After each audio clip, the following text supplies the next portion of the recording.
Hello, everybody. I'm Will. And I'm Kristen. And this is So I'm Watching Riverdale, Season 7. 7.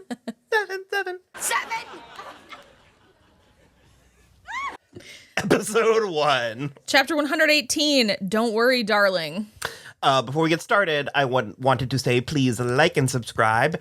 You can leave a comment and all that. If you want to watch along with us, you can head on over to our Patreon at patreon.com/soimwatchingthisshow and join the $3 tier where we will have our full-length unedited reaction. Oh, Rachel's on the phone. If I can't edit that out, Rachel just exclaimed from across the hall and it distracted me. And YouTube is acting damn full with us. So if you want to just help us keep the lights on, keep doing what we're doing, you can patron us, and we have a Cashapp and a Venmo if you want to tip us and all that. It's greatly appreciated. Otherwise, it's also greatly appreciated. Everything you do, we love you. So, this is ambitious. Yes. I'm optimistic. Yes. I don't know where to start. Well, it's 1955, and all of our assorted heroes are here in 1955 in different configurations and sometimes different faces, because Jason Blossom is now Julian Blossom. So Julian was there was a third who think was you're the right. doll. It was the doll, yeah. That's so weird to me. Yeah. The only thing I can imagine is they maybe decided Trevor Steins couldn't hack it, but this would be a weird place to draw that line. That's like a really late in the game, because he even had lines last season. I mean, he's so only it's spoken like 3 times, but still, did he it's have like to speak in this? There's no reason. It would not have been necessary. I'm surprised you started there, because that's the thing I am hung up on is who the fuck is I say in our review, I'm like, who the fuck is this guy? Yeah. Like, I don't know. It's weird. No tea, no shade to the actor, but it's just sort of like, okay, I guess. Maybe we'll love you. Nicholas Barash.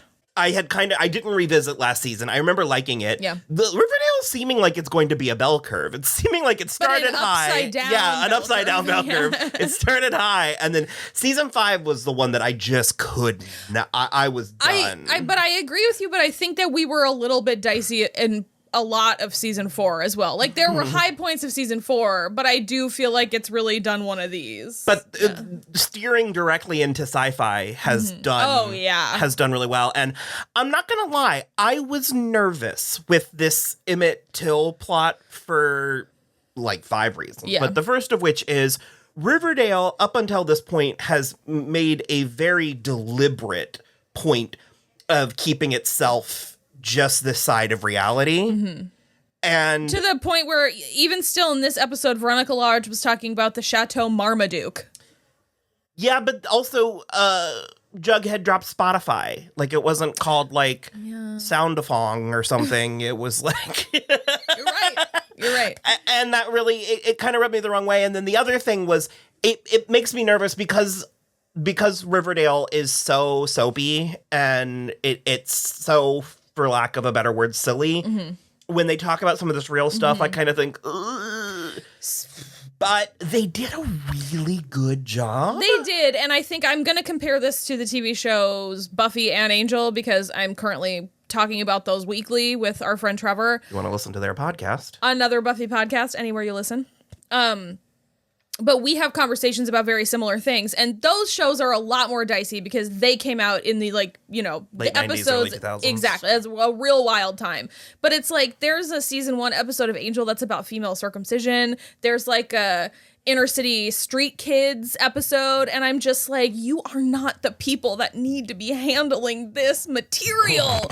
So there's like a little bit of that I feel with Riverdale, but because it's 2023 and everybody involved is very like cognizant of what they're doing and involved in what they're doing, I do think that they pulled it off. Well, and I do know, because Riverdale, rightfully so, got some pushback in early seasons. Well, more, in the middle there about their treatment of characters of color. Yeah. And one of the things is women, especially. Roberto Aguirre-Sacasa ended up sort of meeting with and talking to specifically Vanessa Morgan. Yeah. And that's when they brought in Tabitha Tate's character, Aaron Westbrook. Yeah. And I mean, I don't think that they are heavily involved, but I think that they are bringing stuff. Well, and I think that was like a turning point. And also, not for nothing, but the Emmett Till stuff has been in the general consciousness again. Because that was my third thing. Is for me, I'm sort of like, oh man, I've done this. Yeah. Like I've seen American Horror Story. I've Not seen everybody American has Gods. done this, though. So part of me is sort of like, do we really need this? And seeing the clips of the news at 10 o'clock, yeah, we do. Yeah. In this world, in this day and age, because kids are not going to learn it in school. But that is also my other thing: is are kids watching this? I don't think so.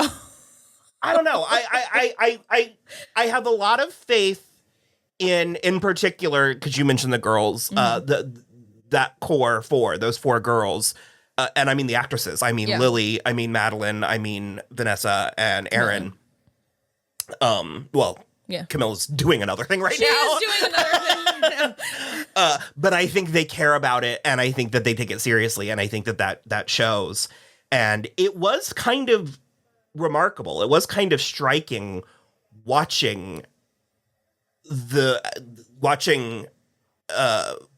read the poem and then watching the class and the teacher talking about it after the fact. Because again, that type of scene conversation is being taken away in real time here and now in this country. And I do sort of wonder if that was like when was that part of this episode filmed? Was it like 2 weeks ago?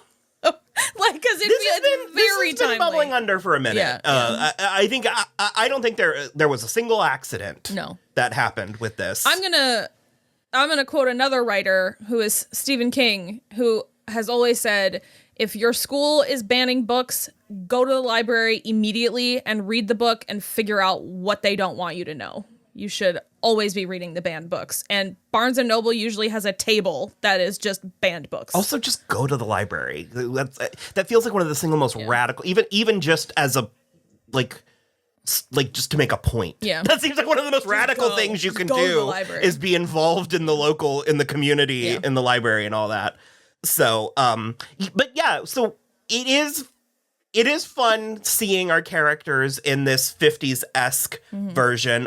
They are all adorable. So the fashion, they all look so good. Kevin in that little blue sweater was something else. I also love the writers kind of calling themselves out for the shit into the stick that they thrust upon Kevin. Agreed. Although, like, Jughead and Kevin have never been super close, so the fact that he is just like, you directed some musicals, I guess. It's like, wow, perfect. And the I don't know if it's a 180 or full circle. I love Archie now. There was a period of time where I did not like Archie. Well, he was making nothing but mistakes from like season 2 to season 4.5. And it's just like, finally he's aged. The show didn't understand what kind of lead he was. Yeah. And now that and I mean, I don't know, maybe it's fatherhood. Maybe they had a nice break and everybody's feeling refreshed.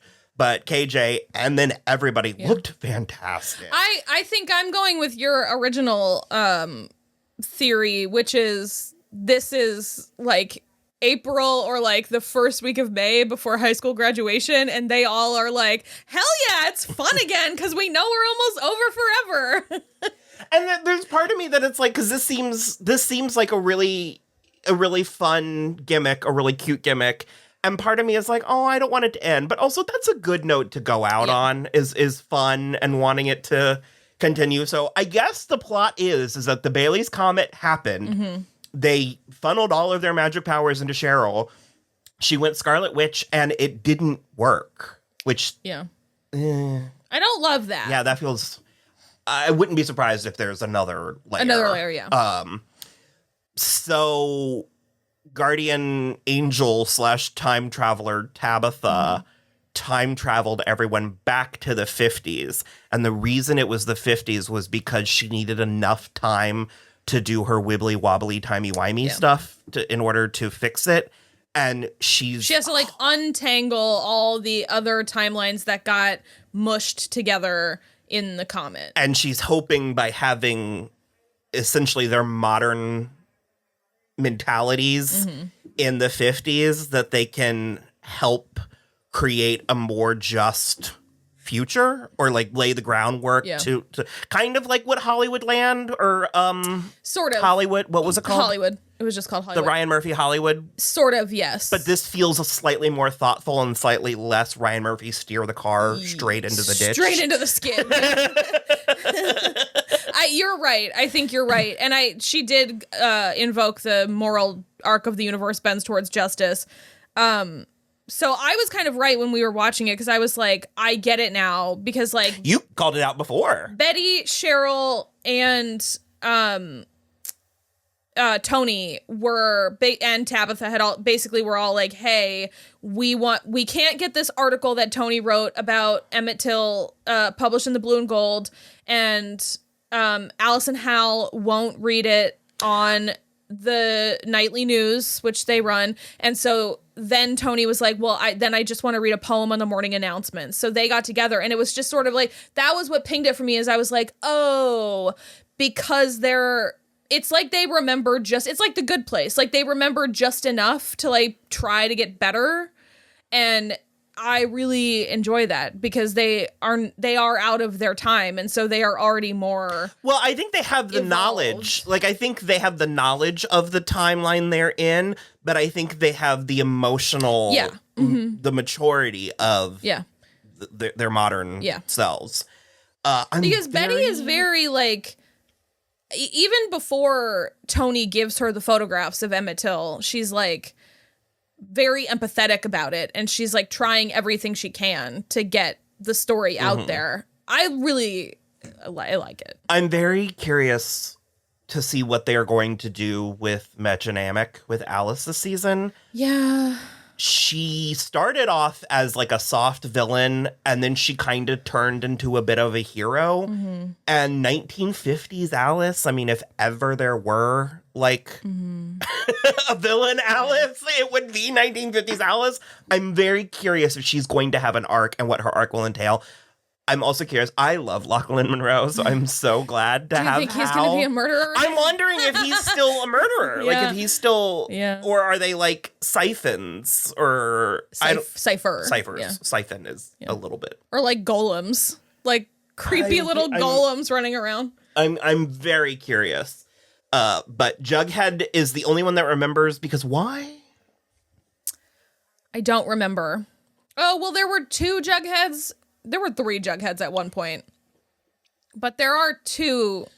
They said, my eyes crossed a time or 2 watching it, but. Well, also it was like he didn't find his beanie until the end, and it wasn't in the time capsule, and that seemed significant. That seemed like why he could remember, but then once Tabitha took his memories away, he found his beanie.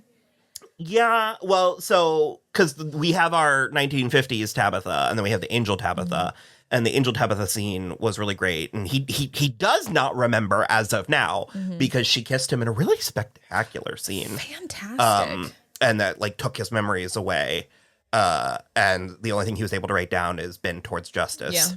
Yeah.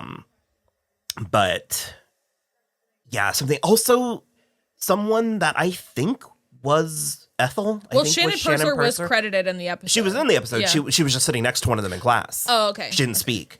But someone Shannon Purser presenting entity was watching Jughead. Well, but then when Tabitha was talking to him, that Tabitha? Well, it made it seem like it was Tabitha, Angel Tabitha, because she was like, "You're changing all this stuff, and it drew me here." Oh, yeah. Okay. Occam's razor. Yeah, but the hair was so different that I was on your team about Shannon Purser. So maybe her scene was cut because she was there. Pay Shannon Purser, but like, don't bring her back just to not give Ethel anything to do. We'll see her. Yeah. We have Principal Featherhead. I don't know what that is. It seems he's odd. been in it from the beginning. I clicked on this man. He's been Principal Featherhead for years. Who's Principal Weatherby then? A different principal. I think Principal Featherhead got murdered. Yeah. I don't remember. But he's been on this show since 2018. Okay. Well, then who is Dr. Friedrich Werthers? He was like a child psychologist that was in the principal's office when they were talking about Toni's article. And he was like, it's not suitable for like the students at It was like Riverdale. lurking by this window. Yeah. And to the point where I thought that Principal Featherhead had teleported. It was an old white dude. And I was No, like, they are very samey looking, in my opinion. and there's something is happening there. And then there's also a Clay Walker, who is a new character. He is fine. Yeah, I'm getting that there's gonna be a thing with him and Kevin, and I'll be Fangs is right there. Moose. Also Moose. Moose. I know. Finish the meal you started. I don't know. I'll see. Veronica is the daughter A of liar, a dirty, stinking liar. filthy liar. Cheryl was in excellent form again tonight. We got both Cheryls in this episode. Veronica is from Hollywood. She's the daughter. That was another thing that was kind of interesting that I think that the show was doing, was juxtaposing the Emmett Till with the James Dean. Yeah. Because everybody was talking about the James Dean and they were talking about the photos and stuff, but that the Emmett Till was like a secret and all that.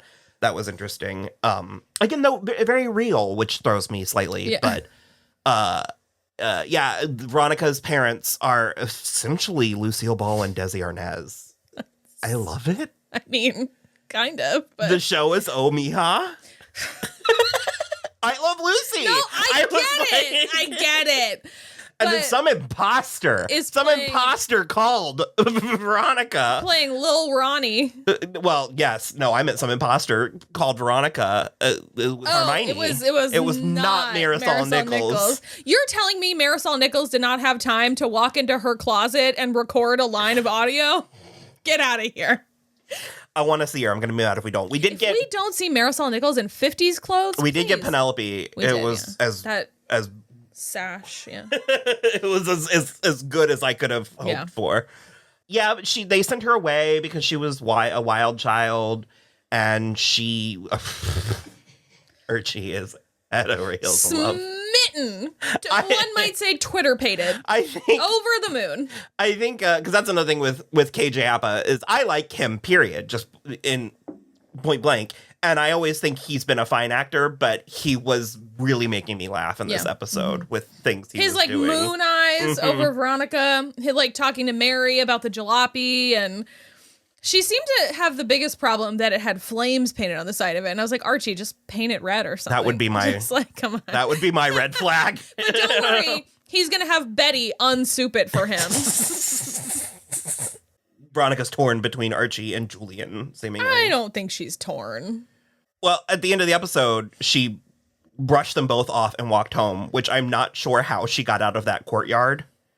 Because that is... Well, then I don't know how they got their cars in there. I don't either. Did you see the one where they were driving away? And it was there was just like an open soundstage door. Yeah. And they were like... Well, it said shop. It was supposed to be shop class. Such a big, But big Hollywood sign that just said shop. Yep. I know they're making the they make the most out of this money that they have, but I'm trying to think.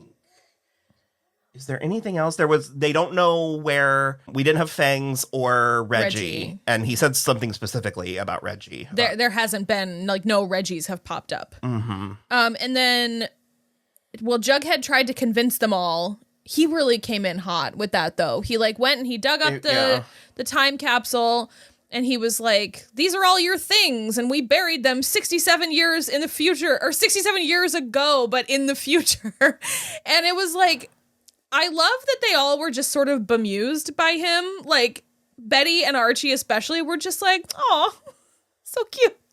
But it was very this is probably not the first time that Jughead has gotten lost in a fancy like this. He also did a couple of the lines kind of hit me sideways because they didn't really have any basis in reality, and one of them was Archie being like, "Why would we want to?" I was like, Jughead has laid out what their lives are like, and it's Betty, you're in the FBI, Archie, you went to war, and all of this stuff, and it's Veronica, you owned a casino, it was cool. And then Archie is like, "Why would we want to go back? It sounds like all our lives were terrible." And I was like, what what are you thinking? And then the other one was when Jughead and Angel Tabitha were at the diner, and he was like, Archie's ready to have me, or Archie's trying to have me committed to the Sisters of Quiet Mercy. And I was like, no, he's not. Just tone it down. Yeah, just be quiet, be a little quiet. Just be cool. So, yeah, all in all, I'm having a good time. Yeah. I'm optimistic. Hope is a dangerous thing for a girl like me to have, but here we are. Well, next week is a sock hop. Do we know if this is how many episodes? I have no fucking clue. And also, IMDb is straight trash. The next two ones have dates. I don't know if it's 16. I don't know if it's 25. I have no idea. I'm hoping for a 16 or fewer. There's at least 11. So. All right. Well, let us know what you think, and hopefully we see you back next week. Bye.